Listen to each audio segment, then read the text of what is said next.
نماز کے لیے ٹوپی پہننا سنت ہے، قرآن میں اشارہ ہے، حدیث میں صراحت ہے۔ وَكَانُوا يَسْجُدُونَ الْقَلَانِسِ وَالْعَمَائِمِ فِي شِدَّةِ الْحَرِّ، حضور اور صحابہ ٹوپیاں پگڑیاں پہن کر نماز پڑھتے تھے۔ وَكَانُوا يَسْجُدُونَ عَلَى الْقَلَانِسِ وَالْعَمَائِمِ فِي شِدَّةِ الْحَرِّ خُذُوا زِينَتَكُمْ عِنْدَ كُلِّ مَسْجِد، اس میں اشارہ ہے۔ جب مسجد کی طرف جاؤ، یا مسجد سے مراد صلاۃ ہے، عند کل صلاۃ، جب مسجد کی طرف جاؤ نماز کے لیے تو زینت اختیار کرو۔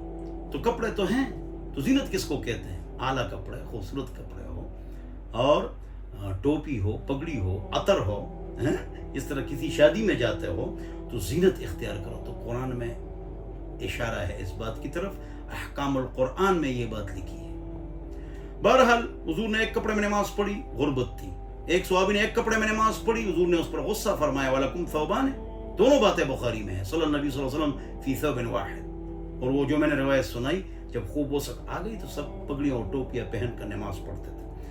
اگر کوئی اس کو فرض واجب سمجھے وہ ایک الگ موضوع ہے، ایسا کوئی بھی نہیں ہے، لیکن سنت ہے تو سنت عمل کرنے کے لیے ہوتا ہے، چھوڑنے کے لیے نہیں ہوتا ہے۔ والسلام۔